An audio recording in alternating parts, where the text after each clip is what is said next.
What's up YouTube, Dale here from Zephyr, and today I am bringing you an update to Lightsworns. Now this is the Lightsworn Bystial version. Now I know a lot of you out there are playing stuff like the Destiny Hero Malicious now that it is back to free. You're also playing the tier elements. I've decided to go away from that because I feel there are more videos tailored towards that than this, and I personally still like to utilize the core of Lightsworn. So I don't want to be like, cool, I'm milling and I'm making tier plays. That's just like a 60 card mill deck. This one still focuses on all of the Lightsworn plays. You milling your fleeces, milling your wolves, getting into Minervas, Judgment Dragons, Punishment Dragons, you name it. Now, of course, if you want to adapt it so you no longer play Punishment Dragon and you don't play the Judgment Dragon and everything else, by all means, you can do that, and I'll talk you through what you can take out in order to do so. This one, like I said, I still like to keep the essence of the Lightsworns, and I still want to utilize it at all possible. I'll also show you a randomized test stand at the end of the video rather than a combo, just so you can kind of see where this deck can go, as it is very non-linear, which basically means it will adapt and change, as well as the pilot, to different outcomes and mills and everything else. So all of that out of the way, please smash that like button, hit that notification bell, and subscribe so you don't miss out on any more upcoming content. Starting off with the first of the brand new cards, I'm still waiting on my third copy, I know. We have got 3 Lightsworn Draglin. Now I have now bumped this up to 3, this is even more utilized in the Bystial version, as it is a dragon as well, so it can very easily be searched, as well as being able to be utilized for stuff like the Hieratic Seals as well.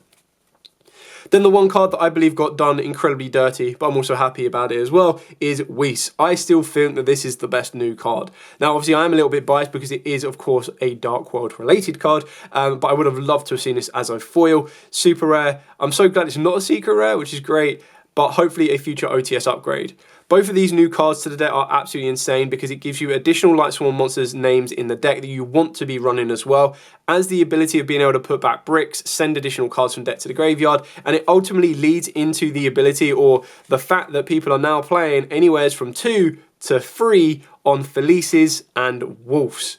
Now, I feel Wolves is better than Felices. I think most people will say that for the pure fact that Wolf can be triggered no matter how it is sent from deck to the graveyard, whereas Felice specifically needs to go via a monster effect, which is absolutely fine because Dragon will do that directly, as well as the ability of Whis putting it back to the top of the deck and doing it as well, and Minerva. So it's got so many more new cards. So straight away, those 3 new cards I've announced or said basically do exactly what you want them to do. So getting you everything to the graveyard, milling your Felices, triggering them, giving you a free level 4, or if you're going second, Felice can actually be a very nice form of interruption that a lot of people forget, because it lets you tribute it and then target a monster your opponent trials and then destroy it and then mill 3 more cards. So that's why a version like this, which is 50 cards, is so much better for that particular type of strategy. Then, of course, the main normal summon of the deck is Triple Raiden. Of course, if you are playing the tier version, you're probably going to be playing 3 Rhino Heart. You'd probably play 3 Rhino Heart, 1 Merly, 1 Havnis, and 1 Shyram. I don't own the field spell. I got rid of my field spells ages ago. I'm waiting for the reprints. Maybe I'll update a tier version when I get that, but even then, I don't think the field spell is an absolute necessity. It's just more consistency to get to where you need to go, but then they just become dead mills. And that's the one thing you need to be careful about this deck, is you want to make sure the majority of your mills are all going to provide you with some form of extension or some form of success. Yes, as it is a randomized deck, you will then still have the ability that they may not be so great, but when you're milling Lightsworns off of the back of your Minervas to get you draws, getting you additional sends, setting up everything else, then that's probably where you want to change it. Speaking of which, we are playing the 1 Lumina and the 1 Minerva. Now, again, this is just to kind of stick with the Lightsworn theme and core of the deck. These are probably the least effective of all of the names, in my opinion, for the current lineup, purely because they're level 3s, which don't help you out that much, bar the Link summon capabilities. You don't really need to worry about the Minerva summon effect to search you out a dragon, because that's exactly what Dragon will do for you. And then the Lumina's effect is just a little bit of a win more option, because you'll be able to discard an additional card from the hand to summon back an additional card from the graveyard. So even then, you're utilizing Lumina more so to get into a Link monster than you will be using them as level 3s. The original Minerva is just the ability of being able to kind of go for that additional the additional mill. And just because I have all 3 of them to hand, you can now see the evolution of Minerva, which is really kind of cool. So I do like that. Let's do it just for OCD sakes, that you go from left to right rather than right to left. But you can see the evolution of Minerva, which is really kind of cool.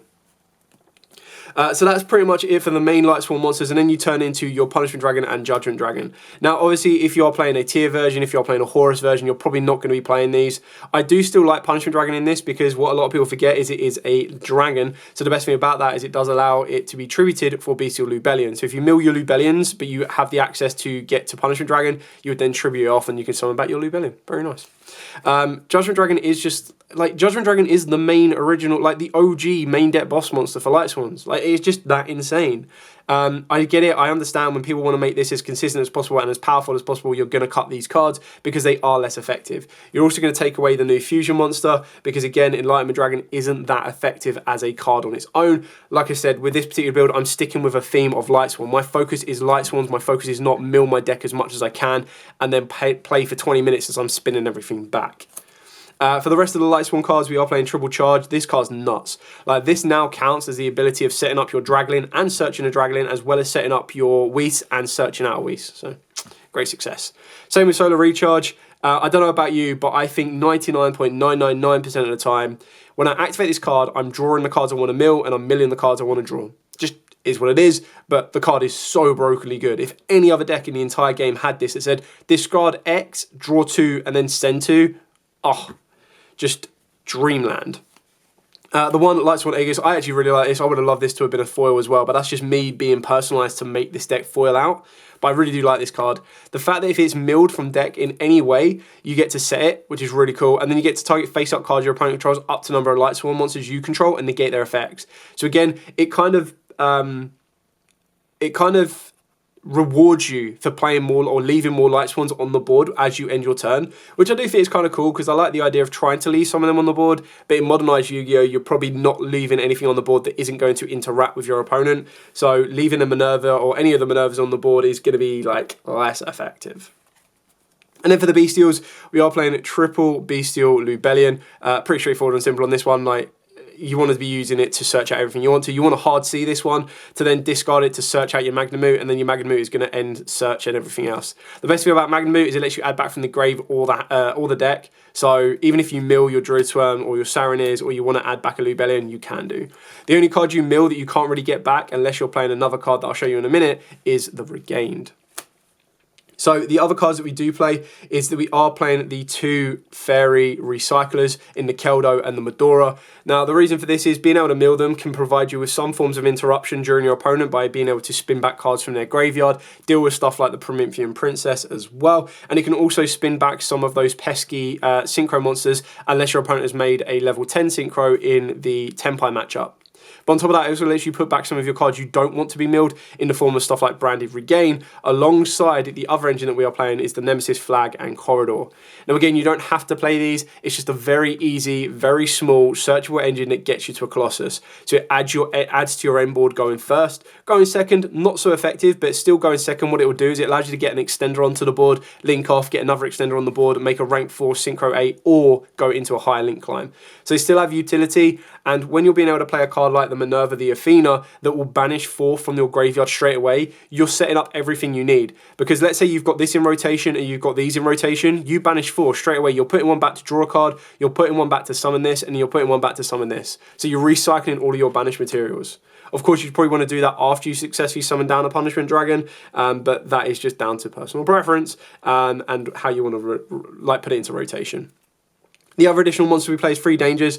There are times with this particular build, and just in general, I think with Lightsworns, that you might brick a little bit. Like when you're running 3 Felices and 3 Wolves that can't be normal summoned or set, you're going to be putting yourself in a bit of a tricky situation. So you need to find ways of being able to get out of those tricky situations, and this is one of the ways to do so by being able to activate your Dangers.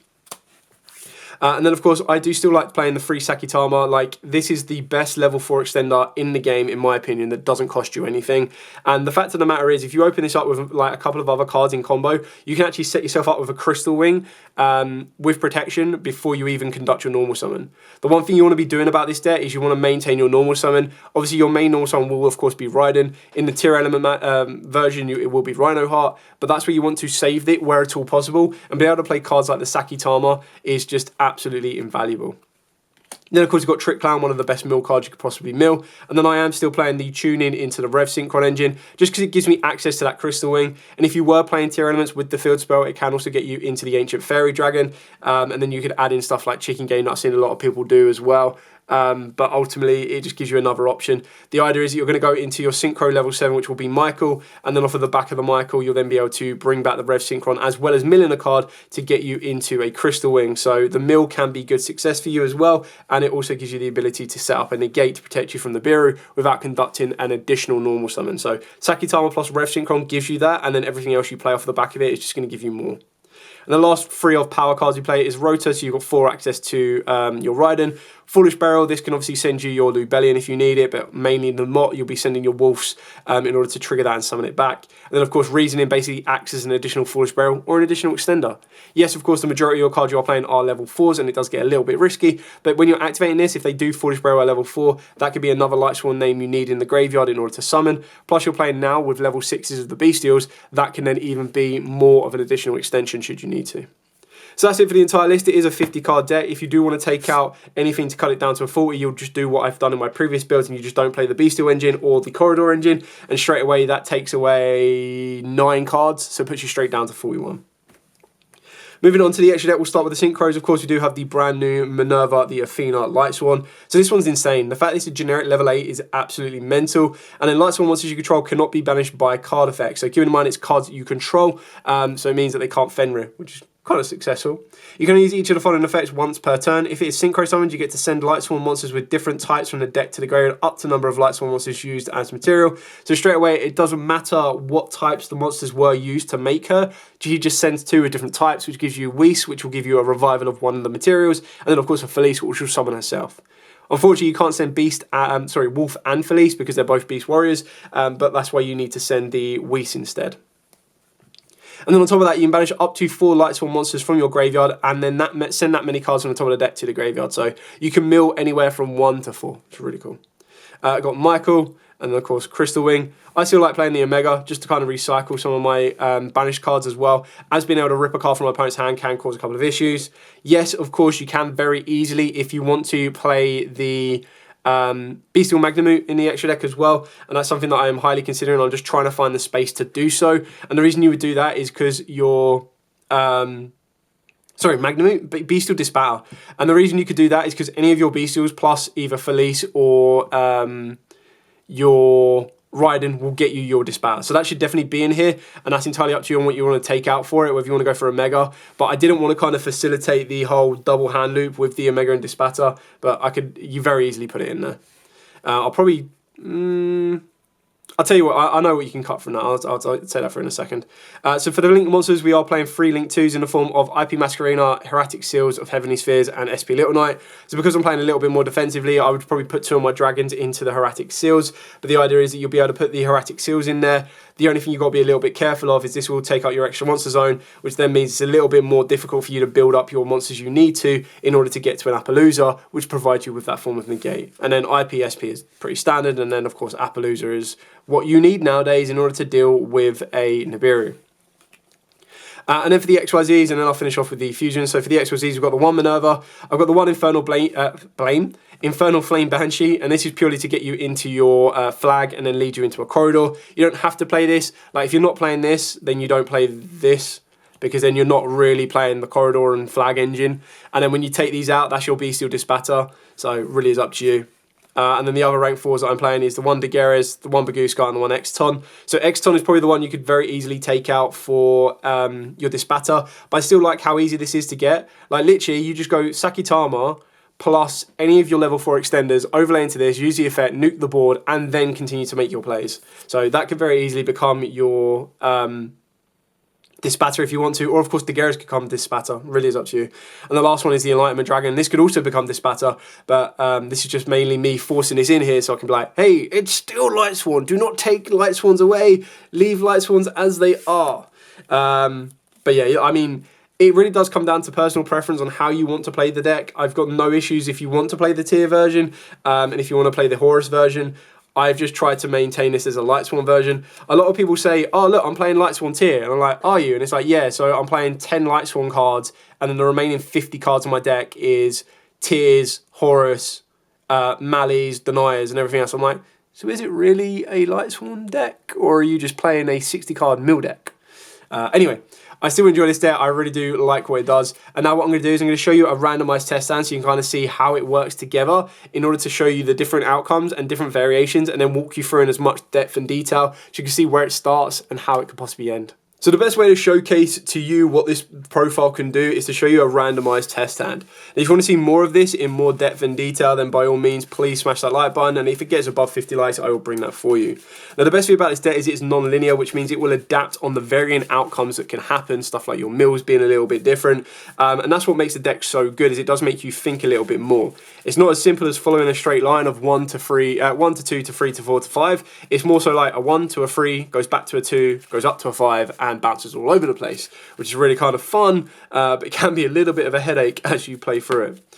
So after a very decent shuffle and a good old cut, we'll start with our test hand being 1, 2, 3, 4, 5. The only times I've ever happy seeing a Wolf or a Felice in my hand is if Weeses are there accompanying it. So you start off with the Lubellion. This is just going to get your Bystials into rotation so you don't mill the Magnamut, especially when you're only allowed to play one, sadly, but understandable as well. So we'll search out our Magnamut. It wasn't the next card, but it could have been pretty dicey if we decided to mill. So we've now got that into rotation. We're now going to use Weese's effect. We're going to put Wolf back. I just love the fact it goes back to the top of the deck. So good. Put Wolf back to the top of the deck. Mill 1, mill 2. Wolf is going to summon. Great success. Synchro these two together.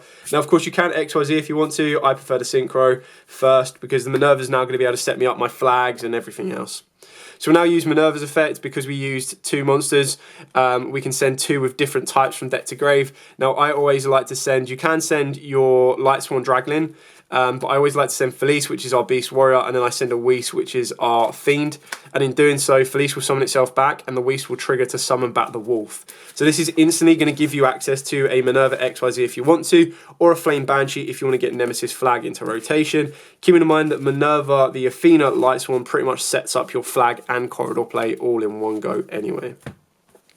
So I'm going to overlay these, we're going to go into Minerva, and this is where obviously your mills start becoming less controlled. And what I mean by that is as soon as I use Minerva's effect, I can't guarantee the top 3 that are going to get milled. They could be great and I could draw 3, they could be bad and I draw none, as you can see here. But the idea is we've still filled up our graveyard with different attributes, which means we can now successfully resolve the Magnamut, and this will then allow us to banish anything that is not a Lightsworn. You want to keep them in the graveyard because that's where Athena's going to come into play. Keeping in mind the whole idea behind this deck is to maintain your normal summon where at all possible, so that's something you want to keep in the back of your mind. We'll trigger off the Magnamut to search, and then we'll tribute it off for our Lubellion, and then Lubellion's effect is going to trigger, and this is then going to allow us to activate the Regained.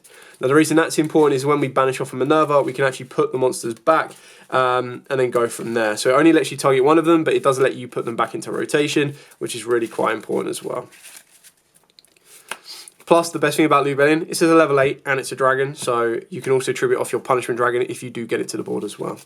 Now, keep in mind, we haven't even used our normal summon yet. Before we conduct any more mills, I would probably use Nemesis Flag to put back the Sakitama, and in doing so, this will then allow us to add the corridor so that we don't accidentally mill the corridor, even though it's a 1 of 50 and, you know, it'll probably be the mill when you want it least, but is what it is.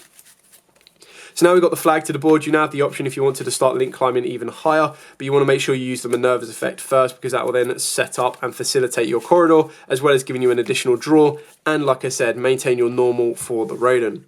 So from the Athena, we actually have 3 Lightsworn with different names, which is absolutely fine, so we get to banish 3 of those, that's more than enough, and we get to mill 3. So 1, 2, 3. No great success there, but we do hit a Saranir. Saranir's effect will now also trigger, and we're just going to put another Lubellion in the graveyard for follow-up, should we want it. There we go. Now, if you want to be as defensive as possible, you've got to keep in mind we can now use the Regained. This will then allow us to put a Whis back or a Felice, doesn't make much of a difference. Bottom and draw. Good success. And now you can link all 4 of these into an Appaloosa. Now, the reason you'd probably want to consider that is by doing it, what you're then going to do is you're going to go blop. This will then give you an Appaloosa to protect you from Nibiru, or they're going to be forced to Nibiru you there. And if they do that, you've already set up your banish, so you still have a Colossus to come back on, and you still have your normal summon of your Raiden. So we will now normal summon down our Raiden. We'll mill 2, Nessie, and a Lubellion. Okay, we've got all the Lubellions out of rotation. Great success. You can now use Corridor's effect. We'll put the Felice back. Now it's up to you. You can make a rank 4, you can make a synchro level 8 if you want to, which can be in a mega. But I think you're probably going to be in a little bit more success by very simply going, okay, cool, let's do monkey stuff and tribute that off and go into Colossus.